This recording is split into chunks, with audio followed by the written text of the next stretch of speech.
Welcome to Mirror Domains Movie News, your place for entertainment headlines. And the Writers Guild strike ends. Does it? Well, we're heading in that direction at least. We'll talk about that. Expendables 4 tanks at the box office. Really bad. Yeah, we'll go through the box office numbers. But yeah, this is a live news show for movie fans, where we talk about all the trending movie news headlines, including what's going on with that new Alien film that's supposed to come out next year. John Woo returns. Oh yeah, Scorcese has some harsh criticism for all these big blockbusters. We'll take a look at what's going on with some Tubi movies. Maybe we can watch some of those up on the Twitch streams that we do. And Taylor Swift is in the headlines again. Who is she dating? I don't care. But people are talking about it. I'll address it here. Yeah, there are all my other social media handles there, guys. Go check that out. Yeah, let's start off the show today by talking about the big story that's going to be splashed across all the trades. The Writers' Strikes Guild. It reaches a tentative agreement with studios and streamers. This came through last night, guys. A provisional deal on Sunday. So we're not quite there yet, but it seems like just a lot of the formality and a lot of the red tape needs to get happening. So what's going to happen is that now the deal with the writers, they've got to go to the leadership, and the leadership has to vote on it, which I think is going to happen on Tuesday, so tomorrow, and then it goes overall for an overall vote to get ratified. So yeah, it seems like everything is going to be in place. I wouldn't expect this to last until like December, going through all of this red tape stuff. So this is definitely a right step in the proper direction, or a proper step in the right direction, whatever way you want to say it. Good news. So yeah, you can read these long, verbose articles that are going to be up on Hollywood Reporter, Variety, and what's the other one that's been failing? Deadline. Yeah. Basically, they just rehash the history of what's been going on and stuff like that. We know that. We just want to know, when the heck is this going to end? And it seems like, well, we've come to the place where, yeah, it's going to happen. Now, any other details? Possibly. Well, Variety's got it up saying that this is a 3-year deal. That this new deal will be for 3 years. Okay. So, and I guess in 3 years we'll be going through this all again. I'm sure some concessions were made. We don't know all the details yet. We can say with great pride that the deal is exceptional, with meaning gains and protections for writers in every sector of the membership, the WGA's negotiating committee wrote in an email. Okay, good. So at least the writers are going to be getting some of what they want, and they're happy about it. So that's good. That's good news. It just goes to the question then, if the writers get settled, what's coming back, right? Well, the late night talk shows will be coming back online probably early August. So all that talk about like Drew Barrymore, Bill Maher, the late night shows, Kimmel and stuff, they'll all come back in probably October, sooner rather than later than you would think, I would imagine. Even if it's crammed in, I just hope that the working conditions for the are supposed to be all settled, right? So they can't work them to death and say, well, you got to write all these jokes for the next week in 2 days kind of thing. It's like, no, wow. Yeah, no, yeah. Well, it'll take a little bit of bounce back time. By the end of October, hopefully things will be back to somewhat normality, some level of normality. Okay, so that's the writer's strike. Now, the actor's strike, will hopefully look at this as a signal to say, okay, they solidified their deal, because when you got two guilds or unions striking at the same time, they give each other strength, right, in solidarity. But now that it looks like the writers have reached their deal, the actors will not be far behind, I would imagine. And I would expect something of the same ilk, of it being only like a 3-year deal. But we've been getting signs. We've been hearing the news down the grapevine that the CEOs like Zaslav are really pushing to get this thing back. Not only was some of their statements before it kind of like not good, like, oh, we can wait on this until like the writers lose their houses and they it's like get sent to the food lines, and it's just bad. It just looked bad. Anyway, we'll see where this goes. That's pretty much what you need to know in a snapshot view. There's going to be people out there covering it with a bunch of like, ooh, here's the history of what's going on beforehand, and here's what's led up to that. And if you're interested in that stuff, go find that stuff. But on a very base surface level, and that's what we kind of do here on a base surface level. Surface.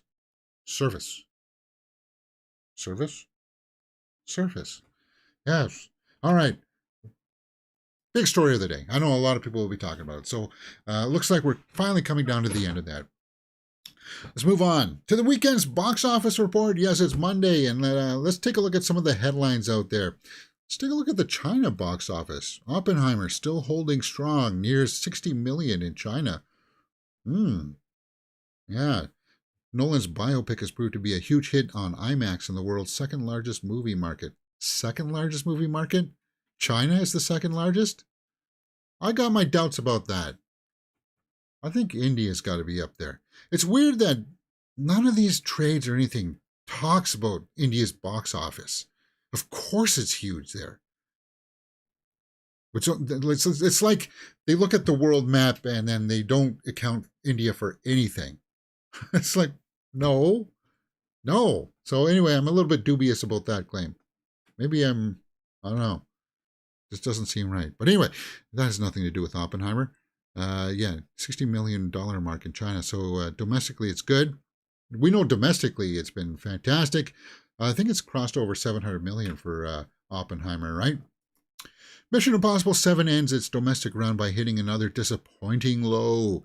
Yeah, it's not good. I really liked Mission Impossible 7, and I really liked Haley Atwell in that film. I had fun with it. Now, it really underperformed. Apparently, they're saying that it had only a gross of 172 million. It had a high budget. It crossed only like 556 million on a budget of 291 million. So yeah, that's not good. And what is it between this and Fast and Furious? Ooh, let's just make this last one broken up into 2 parts. It's like, you're just making Mission Impossible 7 and 8. Why do you have to say it's part 1 and part 2? It's because the story's bigger, James. I think people are tired of that mentality. People are also tired of these things being 2 hours and 40 minutes long kind of thing. Why did this have to be so long? It really like, why couldn't a Mission Impossible movie just be a quick hour and 40 minutes at most? But we got to set up the action stunts, James. That's how it takes so long. Does it take so long to set those up? Does it? There's a lot of him riding the motorcycle up the hill in this to get to the stunt where he drives off the cliff. There's a lot in there, I think, that could be tightened up. Just get to the top of the mountain so we can see you jump off kind of thing. There's something of the reworking in the formula that they got to redo. And they're not going to do it for Mission Impossible 8 Dead Reckoning Part 2, and they're not going to do it for Fast 10 Part 2. They're still going to dump a whole bunch of money on it and hope somehow it's going to make money, and it's not. They still haven't learned their lesson yet because they feel like they got to stay the course. They're halfway through their story arc. It's like, hopefully going forward after this, though, when Mission Impossible 8 comes out and it marginally makes money, and when Fast 10 Part 2 comes out and really drops off, people will finally say, no, we're not doing that again. All right. So those are some outlying headlines from the box office. Let's go in and take a look at the top 5 for the weekend of September 22nd to the 24th. The Nun 2 becomes this holds on to its number one spot. Say it isn't so. Yes, that's happy times for me. That makes me happy for the horror genre. Now, you guys know that I'm not a big, I gave it a rather weak score of a 5.5, The Nun 2, right? But I'm happy with that. Expendables 4, the big opening movie that was supposed to be on pace to make 15 to 17 million. Remember on Friday, we were like looking at the projected numbers, but it only made 3.2 million on Friday. Comes in at the number 2 spot. So the top 5 go. Number 1, The Nun 2. Number 2, The Expendables 4. Number 3, A Haunting in Venice. Number 4 was Equalizer 3, and Barbie made number 5. So It Lives Inside didn't crack the top 5. I thought It Lives Inside was going to be number 4, but yeah, Barbie came out with its IMAX release, so it bumped it up a little bit, and it retained its 5th spot, which is weird because it's now out on VOD, right? So people can be watching that in their homes, and they have been. So It Lives Inside comes out in number 7, but it's only in 2,000 theaters. Let's talk about Expendables 4. Yeah. 8.3 domestically. Now, it has come out in international markets, but we haven't been getting any of those numbers yet. At least I think it has. But not good. Really, really not good. It has a budget of around $100 million, guys. Only making 8.3. It is one of the year's bombs. It's one of the year's most fantastic bombs. Monumental box office bomb. That is Expendables 4.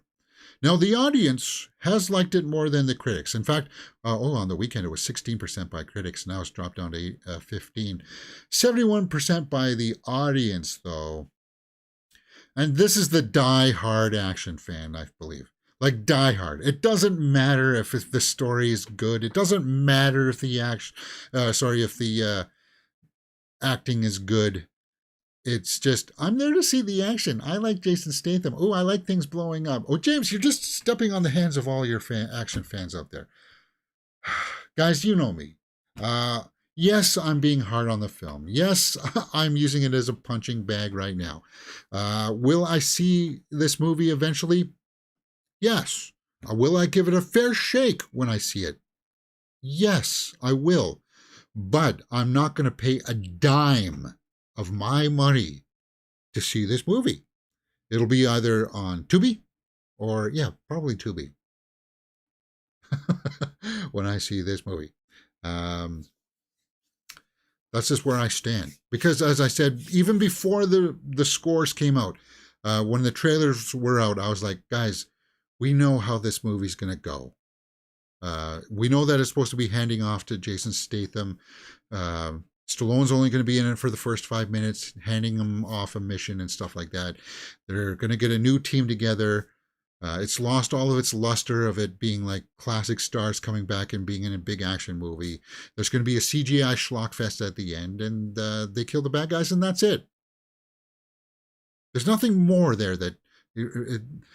What about it appeals to me? Megan Fox, is she enough? Not really. Not really. So that's where I kind of stand with it. Yeah,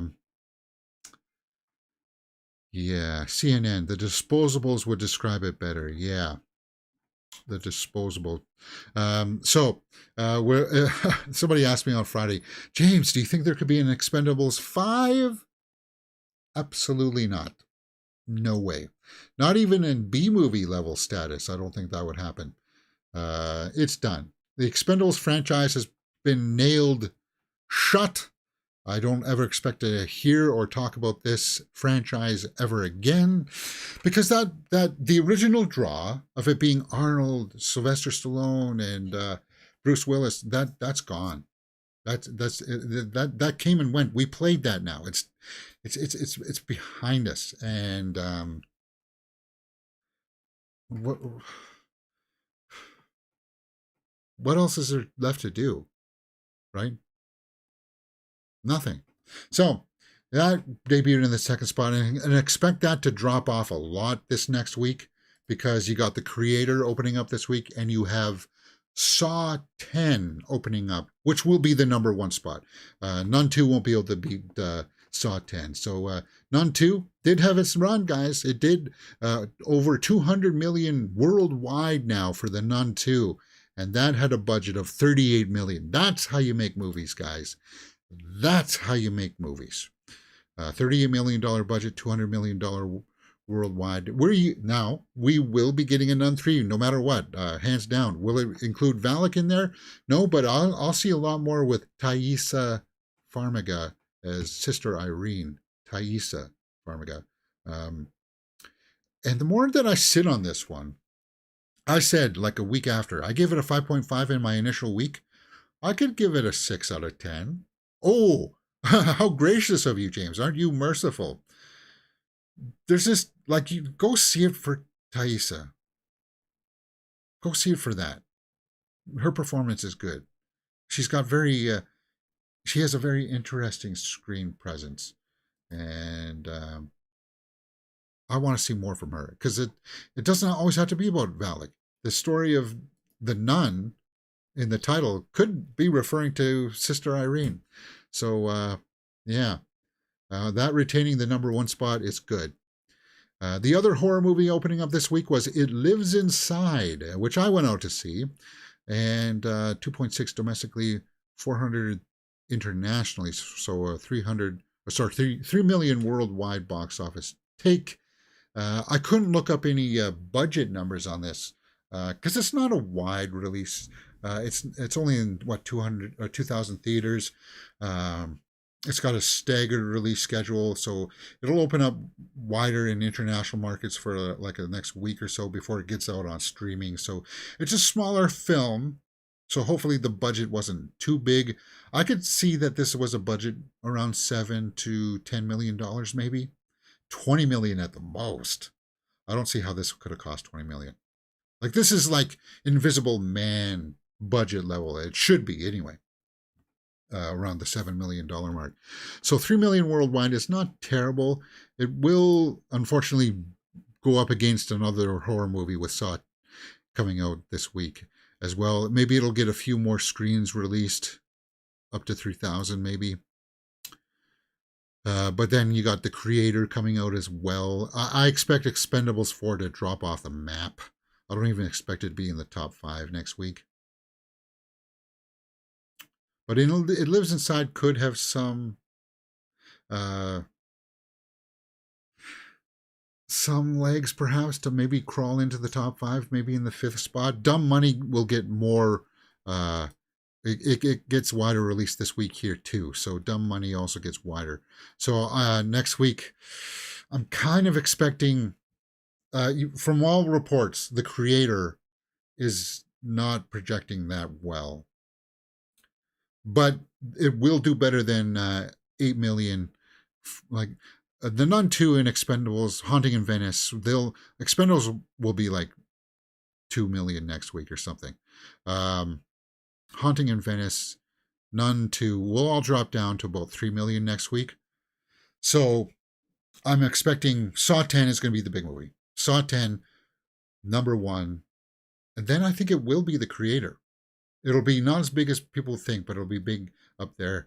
And then I think Dumb Money, Haunting in Venice, and then hopefully in the number 5 spot, It Lives will be up there. But if Equalizer 3 or Barbie hangs on to the 5th spot, I won't be surprised. Barbie, I expect to really drop off. I didn't think it would be in the top 5 this week. I really didn't, because of that release on VOD. People can go see it at home.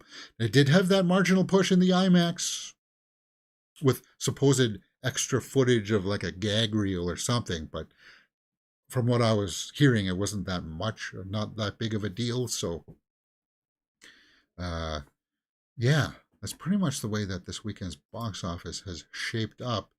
So what do you guys think about those weekend's numbers? I know that I was hard on Expendables.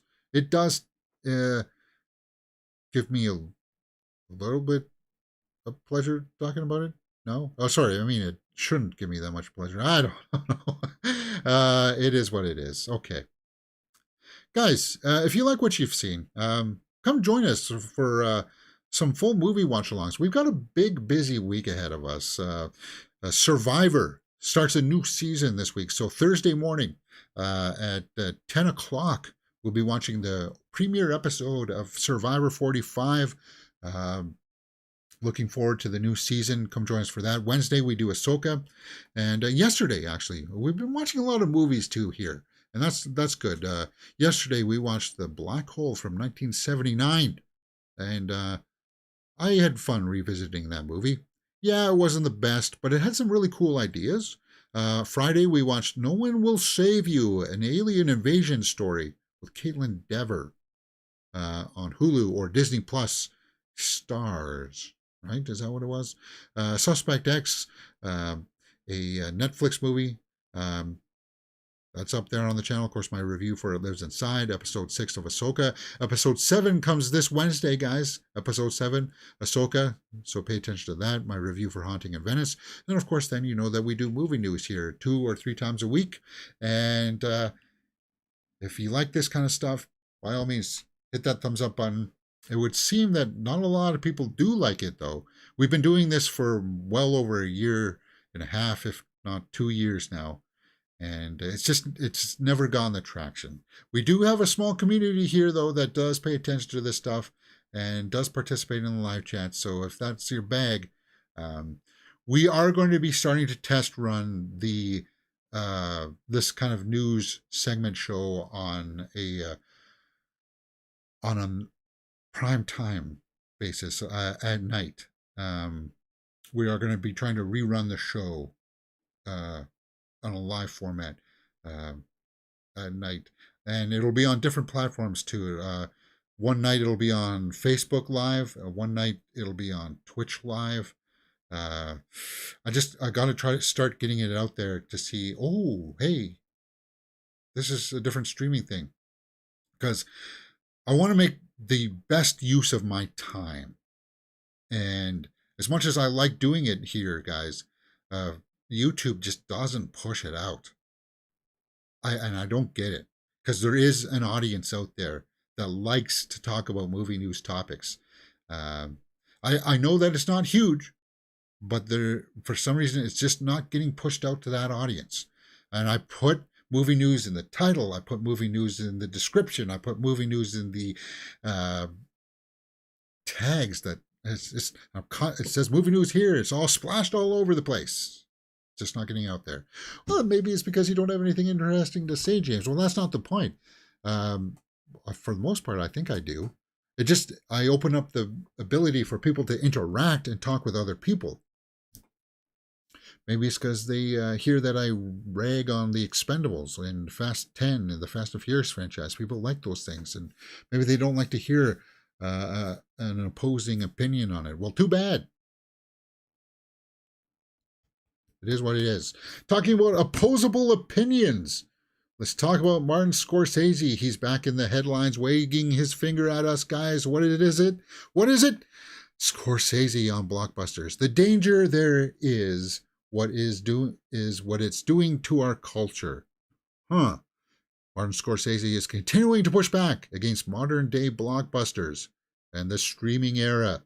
So in an interview with GQ, he says this: the danger there is what it is doing to our culture, because there are going to be generations now that think movies are only those.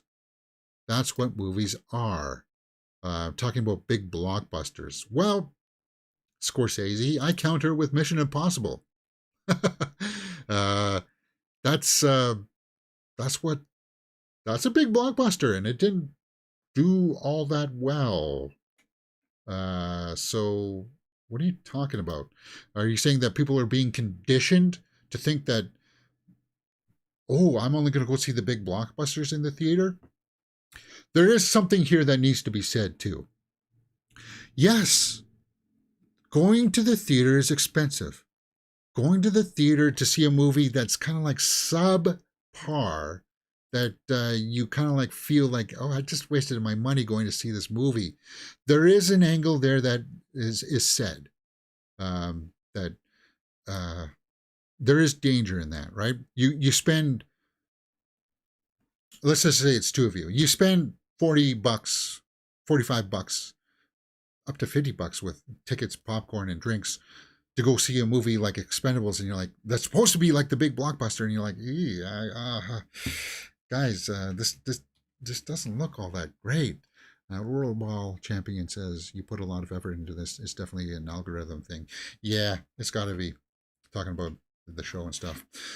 Scorcese, he goes on to say they already think that, which means that we have to then fight back stronger. And it's going to come from the grassroots level. It's got to come from the filmmakers themselves. And you'll know, the Safdie brothers, and you'll have Chris Nolan. You know what I mean. And hit them from all sides. Hit them from all sides and don't give up. Let's see what you got. Go out there and do it. Go reinvent. Don't complain about it, but it's true, because we've got to save cinema. Well, and it's something that I've been echoing here too, a lot on the channel. Show us something different. And I don't mean just in the formula of like a genre. Oh, it's Expendables, but it's horror. Show us something different with this action movie. Meg 2, Statham did marginally well this year because it was a mixture of, like, Statham's not the draw. We're here in the North American market. We're pretty much done with the movie star being the draw. That's not our bag anymore. We want good stories. We want stories that change us, or like make us go, oh, wow, that's an interesting take.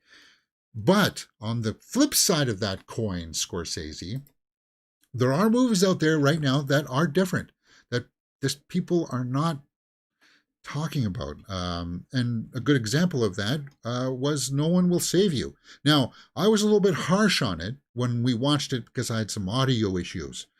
And it was a little bit ambiguous. But I think I said it, that it was different. They were going for something different. It was very stylized because the main actor doesn't speak a word of dialogue pretty much throughout the entire film. So they were trying different angles with it.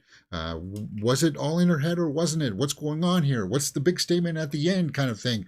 Interesting alien designs. What's going on? And it's like, but nobody's watching it, Scorsese. Nobody's talking about it.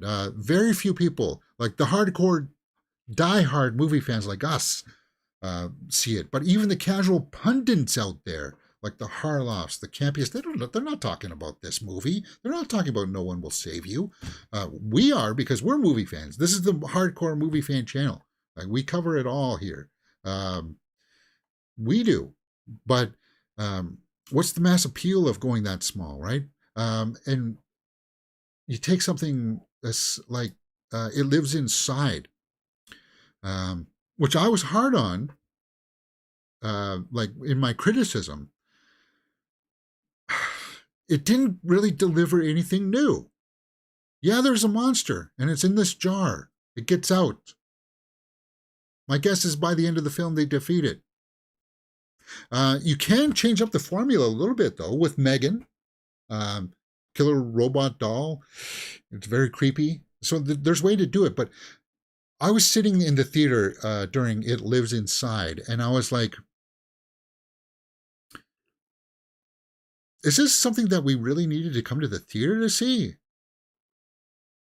And I said that in my straight out of the theater reaction. You just wait for streaming on that one. It's a hard case to make, Scorsese. But I see what you're like. He's attacking the big blockbusters here. He's attacking things like Barbie. I think he's really trying to maybe get at things like Fast 10 and Marvel movies.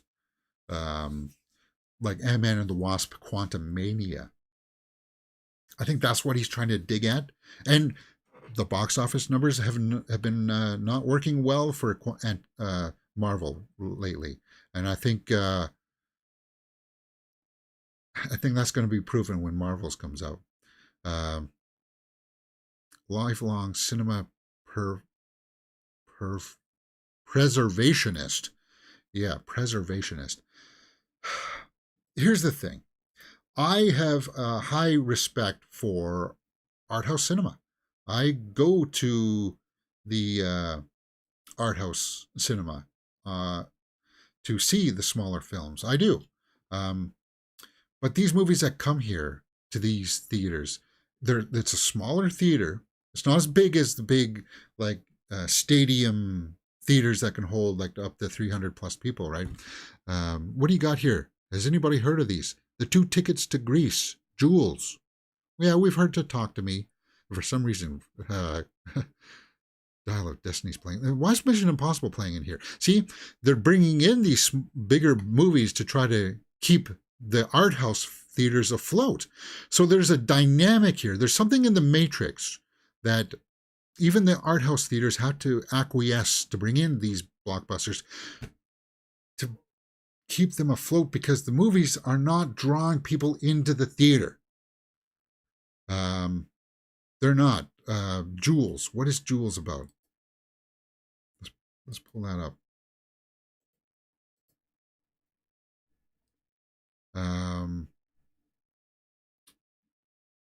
Ben Kingsley, Harriet Sansom Harris, Zoe Winters. Milton lives a quiet life of a routine in a small western Pennsylvania town, but he finds his day is upended when a UFO and its extraterrestrial passenger crash in his backyard. Jules. Actually, I do remember that trailer now. And I do like Ben Kingsley. Nobody's heard about it. Nobody's talking about it. Is that, now, question to you, Scorcese, is that a movie that people need to go into the theater to see?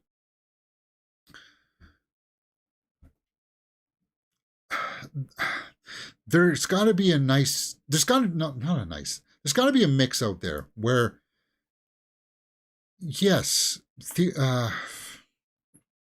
movies like Forrest Gump should be seen on the big screen. But the smaller art house films, do they need to be really seen on the big screen? Are they worth fighting for? Like Green Knight, something like the Green Knight, like we talked about that yesterday in our Black Hole, because it was so cinematic the way that it was shot. Yes, that was worthwhile seeing on the big screen.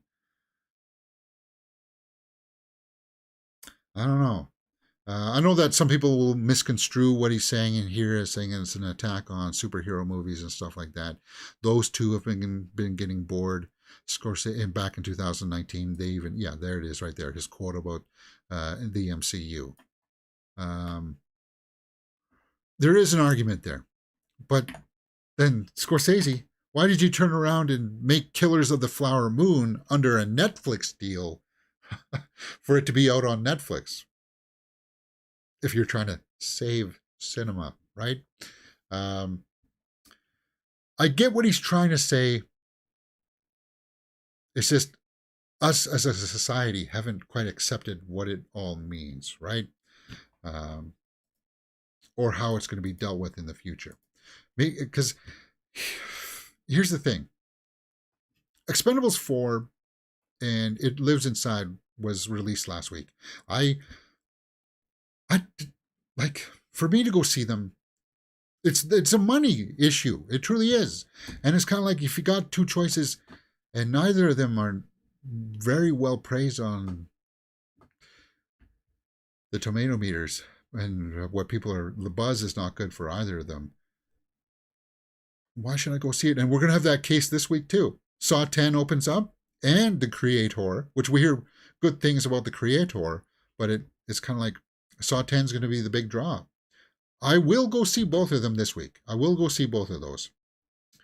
But it's kind of like families can't go see 2 movies in a weekend. They can't. It's almost like families will go see a movie once a month kind of deal. Us hardcore movie fans will go see a movie once a week, if not 2 a week.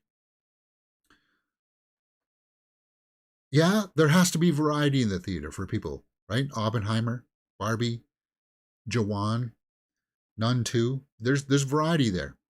But sometimes genre redundancy perhaps undermined itself. And when you got competing blockbusters week after week, you just get berated with it, and it's kind of like it does lose its hype.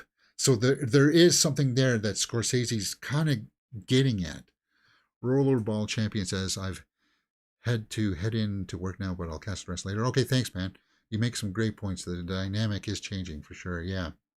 So, guys, what do you think about the Scorcese comments? Let me know in the comments below, and we will talk about it. You're watching Mirror Domains. Okay, I want to cut that segment out, and we'll post that up later on the channel by itself. Because I'm a little bit passionate about that one. Bifer in the live chat says, hey. Bifer, hey, how's it going?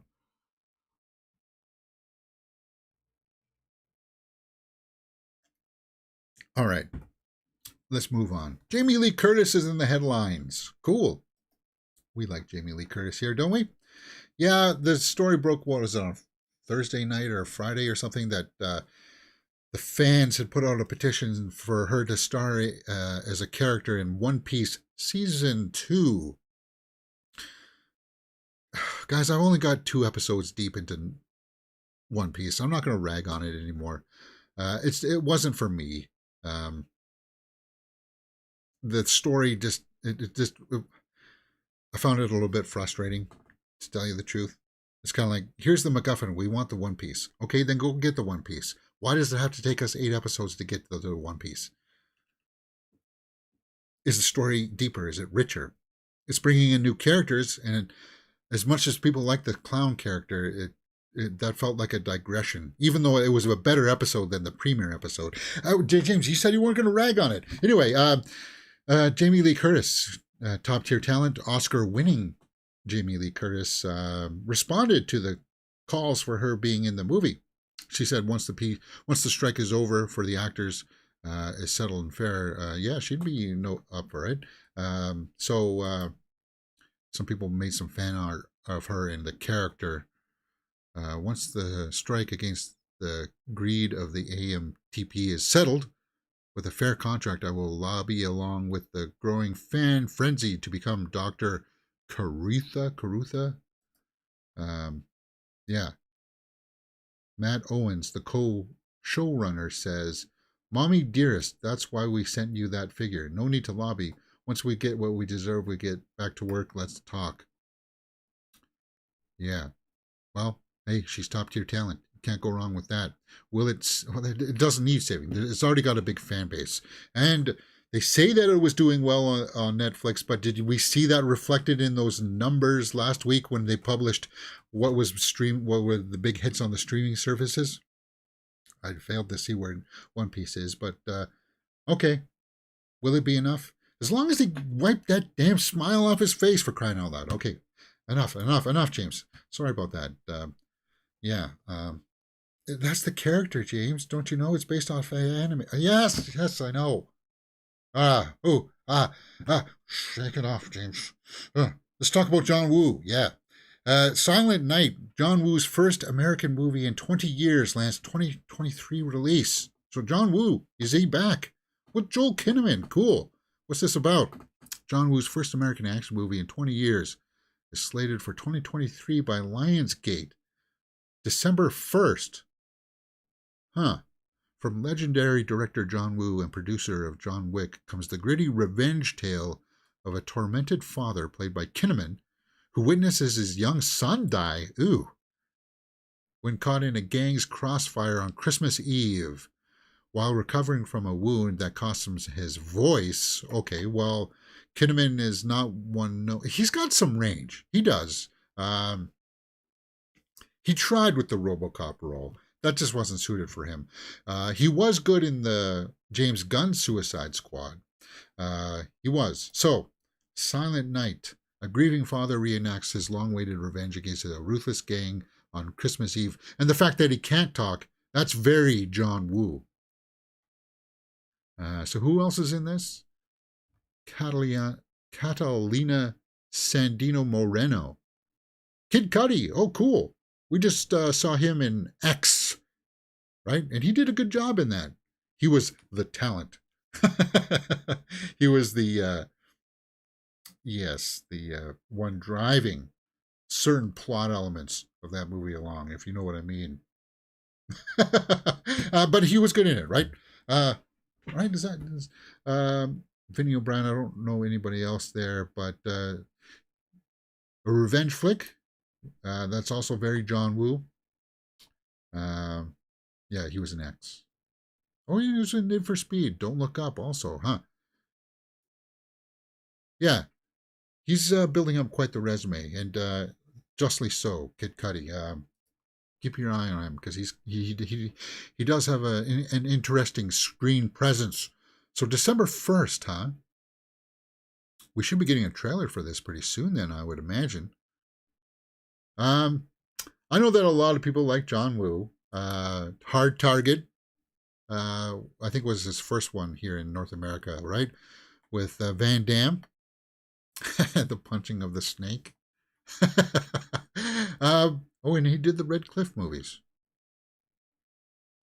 Yeah, and then he did Face Off. Broken Arrow is good. Broken Arrow. I would like to watch Broken Arrow with you guys. That would be awesome. And Face Off too. Um, he did Mission Impossible 2 and Wind Talkers.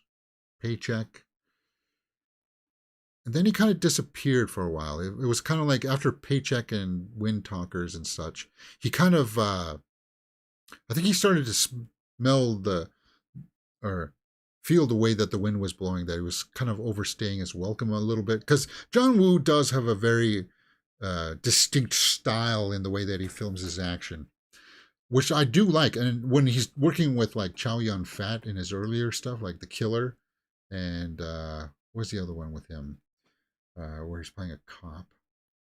Uh, forget which one was it. But yeah, those Hong Kong ones, those ones were hard. They were gritty. Um, Hard boiled was it? Yeah, maybe it was hard boiled. I was thinking of, yeah, good. He does have style. Talking about seeing something different. Um, yeah, John Woo. What do you guys think about that? Joel Kinnaman, Silent Night, fascinating. Uh, Lionsgate. So hopefully a trailer will come soon. October, November. Yeah, it's only 2 months away. So some marketing, maybe in the next couple of weeks here, we'll see a trailer for that. Red Cliff is free on Tubi with English dubbed, is it? Might have to check that out. Let's talk about the new Alien film from Fede Alvarez that's supposed to come out next year. Joe Blow's got a good article up about this, just to remind us. Um, August 16th, 2024, Alien Romulus. Is that the title of it? It's called Alien Romulus. This is the one that deals with a bunch of teens or something like that, youth, young people fighting an alien on a distant colony. Um, Fine. The draw, though, is that it's got Kaylee Spaney in it. That's currently could be seen in Sofia Coppola's Priscilla, which I haven't seen. I do want to see Priscilla. When it comes to that art house theater, I'll go see it there.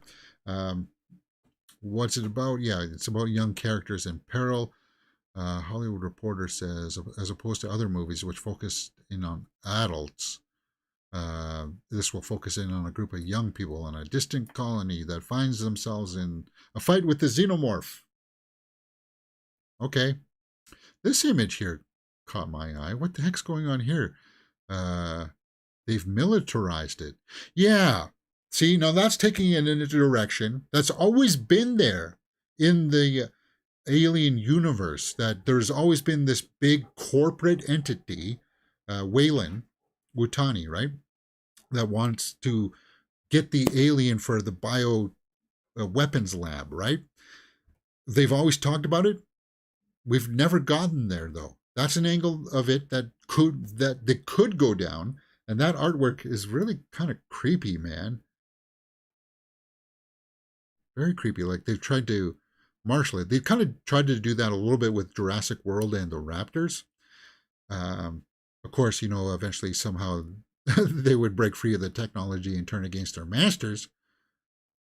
That's a See, now that's taking a traditional story trope, adding something new to it with adding the alien element to it. But you got to make it gross, man. You got to. And I hope this movie is going to be gross, like body horror kind of gross. Yeah, we've seen the tail slowly go between people's legs before and kill them bloody. But I mean, like, at least with Prometheus and to some extent Alien Covenant, we got gross with the medical pod scene of her doing the surgery on herself, getting the alien out. Like, that's gross, right? I'm talking like that kind of gross. Um, that's a signature I feel is part of the Alien movies, and we didn't really get that kind of with Alien versus Predator. We didn't get that kind of gross. We got it a little bit with Alien versus Predator Requiem, with the one that just puts the mouth on humans. But it was kind of like, it wasn't enough. It was too dark. Alien versus Predator Requiem was too dark. And get it off of Earth. Keep it in space. That's what I say. The pitch stuck with Ridley Scott. Um, I would rather keep the weaponization of the Aliens storyline and trying to tying it back to the David mad robot or mad synthetic human storyline. Yeah, this movie's going to have no connection to the other Alien films. So it's just a story, a side story, just like Predator Prey was, of here's a colony, here's the alien showing up. How do they beat them? Again, it's a tired formula, right? We're talking about that formula. Ooh, it's a bunch of teens or young people on a distant planet. Uh, Guess what? An alien comes in. Guess what? They have to beat it. Now, Predator Prey changed it up by changing a little bit of the mythos of the alien of the Predator, right? Like, it wasn't quite as evolved yet. So we'll have to see how it pans out. So August 16th, 2024. Yeah. So 11 months away still. Fine. Fine. Marvel's director. The Marvel's director was surprised by all the respect she got from middle-aged white dudes. What? You talking about the fan base? Nia DaCosta. Did she get a lot of respect from middle-aged dudes? Certain pundits out there who are of this categorization have made a lot of hit pieces, a lot of kind of videos condemning her for the Marvels and saying that they're, I don't know, not misandrist. Is that what they're saying? I don't know. Anyway, it's not the fan base. It's the people that she works with that she was talking about. So I want to make that clarification with this story. That is the people that she works with. All right, that she works alongside. I realized it wasn't ever going to be about how much power I amassed or how many great movies I made or if I won awards. It was always just going to be the people that I surrounded myself with. The thing that I've been most surprised by lately is how much I respect I'm getting from these middle-aged white dudes that I work with. Okay, so it's not the fan base. It's just people that she works with. Fine. Hey, you know what? You have to have that. You can't have a whole department of people like the stunt department or the visual effects department not respect the person driving the machine, which is the director. And I liked the attempt that was the Candyman remake, or I guess requel, that she directed. There was aspects in there that was cool. It just didn't push the envelope enough, in my opinion. Now, The Marvels is November 10th when this comes out. And I have fully decided that we are going to be doing Miss Marvel watch-alongs up to the release of The Marvels, because I haven't watched it. but we're going to do it Grumpy Man style. So if you like the way that I get a little bit ruffled when I'm talking about things like Fast 10, sorry, so, then yeah, come join us for that. That won't be until about late October, though, until we start into that. Maybe we'll do 2 episodes a week or something. Because it's 6 episodes, right? Is Miss Marvel? So 3 weeks before we get in, go see the Marvels on November 10th, right? November 10th. We'll save like the finale of Miss Marvel on the Wednesday, and then we'll go see the Marvels. I got nothing against Brie Larson. Still looking forward to hoping that it's going to be okay. All right, next. Taylor Swift is back in the headlines. What's going on here? Media frenzy. Taylor Swift causes media frenzy cheering on Travis Kelce at the Kansas City Chiefs game amidst dating rumors. Yes, there's reports out there that she's dating Travis Kelce. There's a video of her leaving the game with him. Now, they're not holding hands, so they could be just friends. But I'll say this. She's a woman. She has needs. And if they're just friends, fine. Do I have beefs with Travis Kelce? A bit. Because of his team.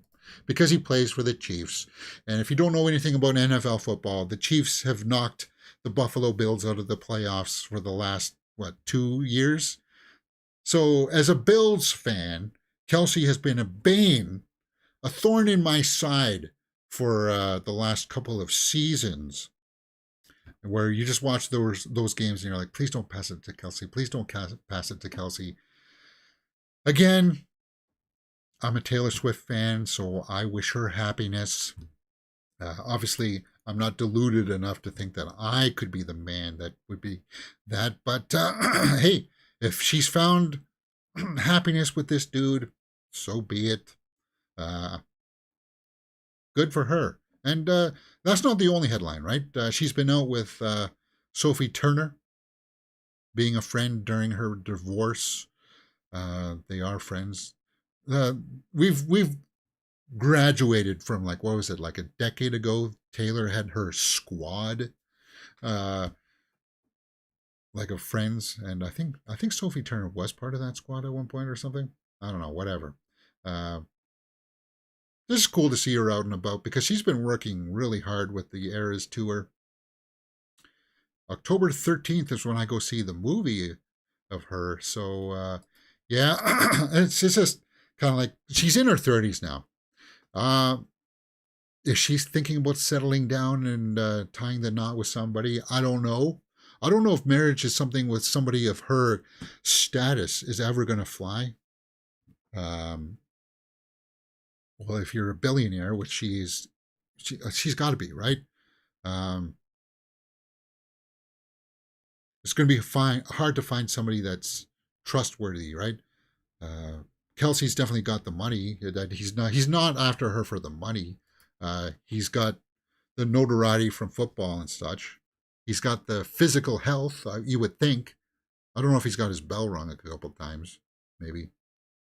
But hey, if they're happy together, being friends, or just doing what people do,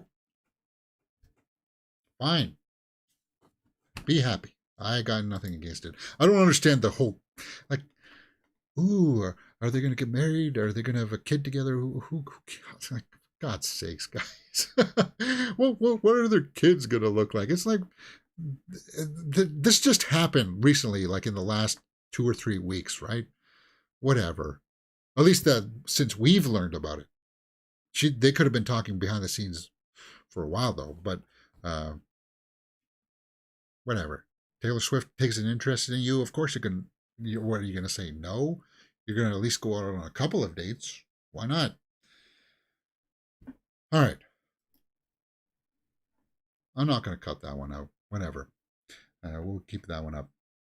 Just because people who watch this channel know that I'm a Swiftie fan. There it is. Talking about Tubi. Tubi. Martial arts movies coming to Tubi in October. Let's keep our eye on this. What's this guy? What's that one?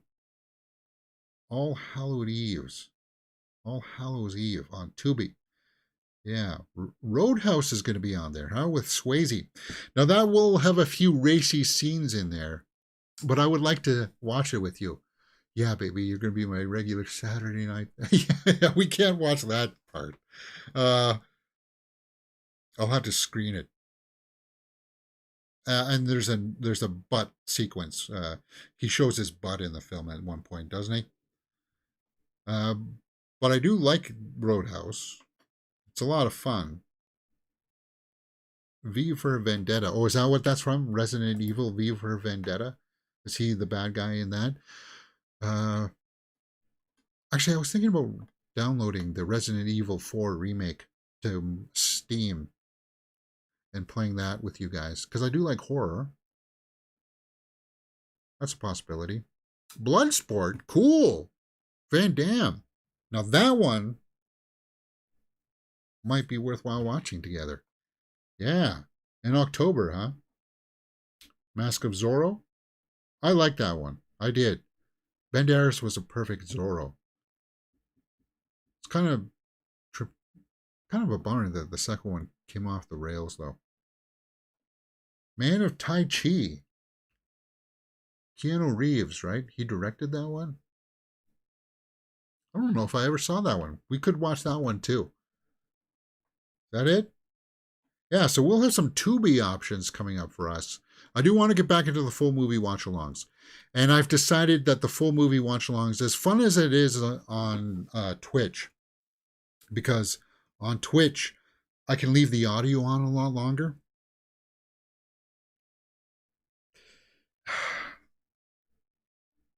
I feel like I should keep it all on YouTube. Or if I do watch it on Twitch, I have to migrate it over to YouTube later on.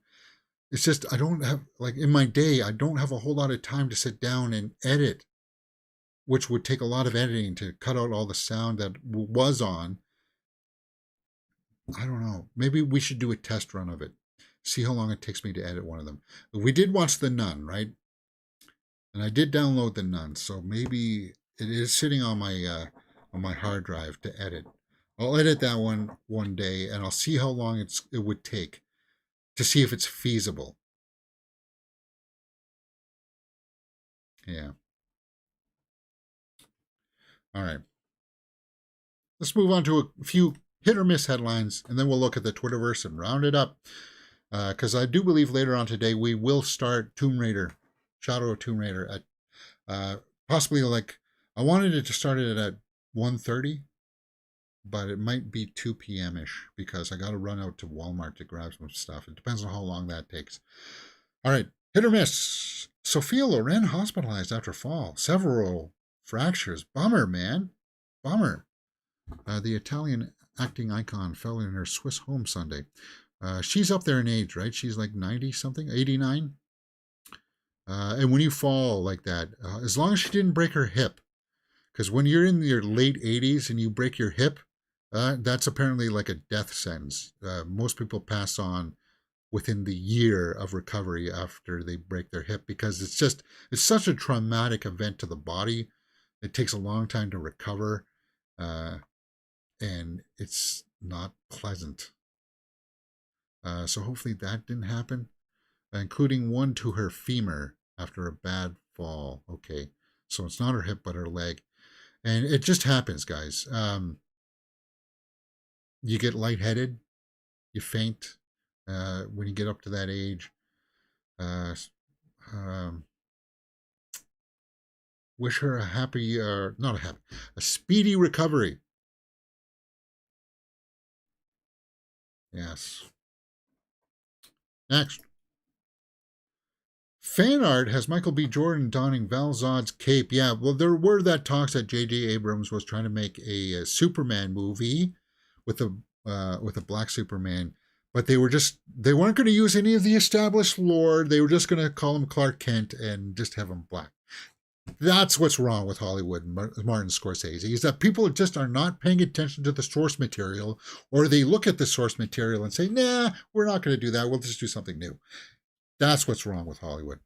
And it shouldn't, and that's coming from people that should know better, like J.J. Abrams, like a Kathleen Kennedy, that should know better that there is all this source material, but then come out and make stupid statements like, there's no stories to base Star Wars off of. Nobody's written books and books and books of stuff. Yes, they have, for God's sakes. Anyway, Val Zod, Cape.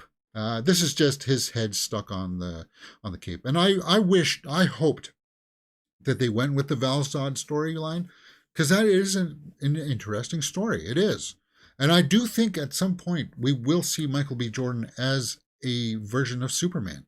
I would not be opposed to it, because I think there's something in his look. I saw it in Creed 3. Just the manner that he carries himself was very regal enough to be a Superman, and I would like to see a version of him playing Superman. But I hope that they do the Val Zod storyline, and there's another storyline with a black Superman, because he could do it, and I would want to see it. Hear me say those words. I want to see it, and I'm not the only ones out there that want to see it. I do not want to see a Kal-El version of him, though. So there's a fine line there that has to be danced. No, there doesn't have to be a fine line there to be danced. Just give us what we want, for crying out loud. Yeah, there. That's it. All right. Guys, that's all I have in the can. Let's go over to the Twitterverse and see if I've missed any big headlines out there that have been trending. Okay, so it's a director's birthday. Pedro Almodovar. Okay. Killers of the Flower Moon has now tickets on sale for October 20th. Scorcese was working on a film adaptation of Home with Todd Field prior to the strike. Okay. Official trailer for season 2 of 30 Coins. Scorsese. If I could just muster up the energy, God willing, to make a couple more movies, one more maybe, and that's it, okay?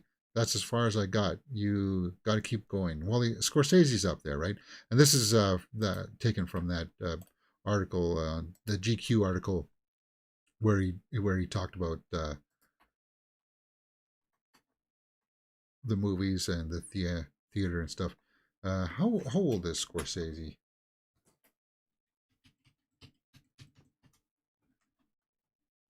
He's 80. But you know what? Clint Eastwood made movies into his 90s.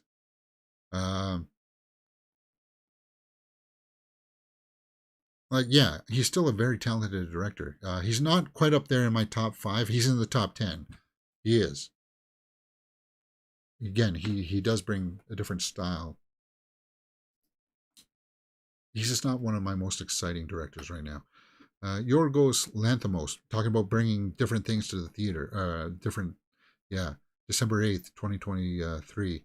Not only visually, but character-wise, story-wise, Yorgos does bring weirdness. A different thing. Like, if you watch Lobster, yeah, it's like different style of storytelling.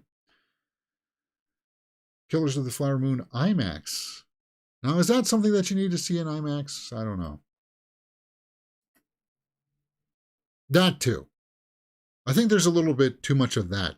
Ooh, we can go see it in IMAX. We can see it in the AVX. We can see it in the D box. Let's go see it in the what's that? Screen X, where it wraps around you like it's like. Do we need all of that stuff too? I don't know. Jessica Chastain and Jeremy Strong.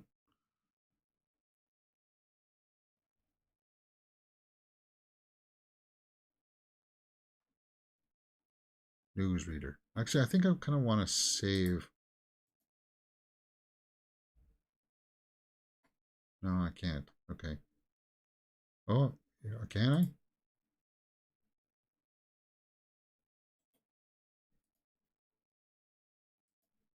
I want to save Scorcese because I want to create. I'm going to use that as the thumbnail for that Scorcese headline that I'm going to cut out. Yeah, Survivor 45 is trending. It opens up this Thursday. It's on TV on Wednesday, and I just haven't figured out how to switch it over yet from my TV to the computer. There, because my TV doesn't have an HDMI output. If there was a way to do it, I could, guys. We could watch it on Wednesday nights live, but we'd have to cut out all the commercials. So it's just easier for us to do it on Thursday morning.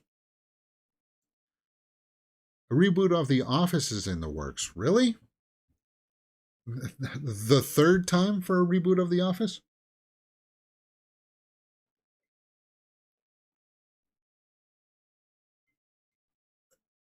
Happy birthday to Bella Ramsey. How old is she? How old is Bella Ramsey now? Over under 24. Let's say that. I'm guessing 24.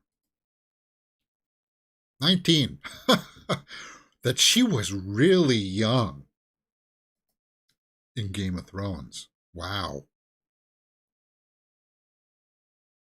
And she had the screen presence in Game of Thrones. People recognize that right off the bat. Really? She's only 19? That's surprising. That shocks me almost. And I'm looking forward to. She's going to have a great career. Totally. She's got it. She's got that extra gear of acting in her, and we've seen that multiple times in The Last of Us. Okay, who is that? That's Michael Moore and Olivia Wilde. I like, and Mark Ruffalo is there in the background. I like Olivia Wilde as a director. Don't Worry, Darling wasn't well received last year. Maybe it was a bit racy though. Maybe we couldn't watch that one together. But I do like her style. All right. Jennifer Lawrence, you know I'm a big fan. It Lives Inside. It's now playing in theaters. Yeah, we know that. I'm thinking about maybe watching Little Mermaid sometime this week too. James, you got too much on your plate, man.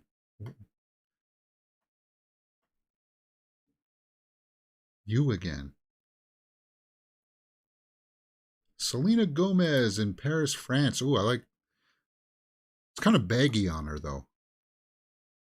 Looks like it's one size too large. It's probably the style. It was intended to be like that, right? Um, yeah. Jessica Chastain and Jeremy Strong. What do you think about the red bow tie? Does it work for you? This is very it's back. It doesn't have a back. The straps just come like around her shoulders. Because I follow her on Instagram, it showed it. If a strong wind came up, it would blow up, and you would see. What would you see there? She's got to have some extra covering, protective covering underneath.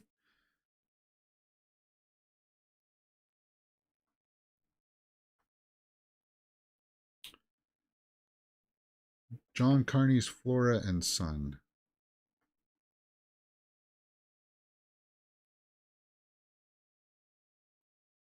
Dear Evan Hansen. All right, I think that's pretty much it for today, guys. What is your favorite animated movie of the year? Um, yeah, a lot of people would say Mario because it's the biggest, highest grossing. I liked Elemental. It's got to be up there. All right, guys, what do you think about some of those headlines? Let me know in the comments below. Chris Schober says, "Hey James, hey, how's it going? Thanks for showing up, Chris." I think we pretty much hit all the headlines. This is a 24-hour news cycle. If we miss something, we'll come back and hit it up. Guys, later on this afternoon, we will be starting Tomb Raider. And then later tonight, I think we will test run this show again here on the prime time. Maybe on I don't know, Facebook. I don't know if it'll push us out on that. I don't know.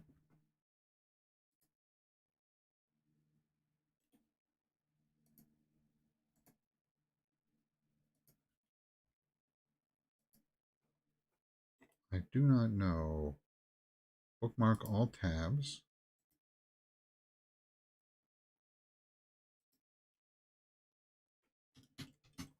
September 25th. That'll be saved, and then we'll pick it up. So there you go. Artglass says I'm late to the party again. No worries. Hey, it's up on the channel now. So yeah, I had to run out to Walmart to grab a few things. So that's why we won't be right back at 1:30 for the stream. We may be. It depends. We could. I do want to try to make that a concrete thing that we're always up on Twitch at 1:30. I do.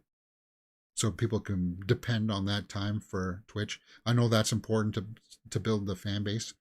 And we'll be starting in with Tomb Raider, Lara Croft. I can't wait for it. All right, guys, hit that thumbs up button, subscribe, and I'll see you next time on Mirror Domains.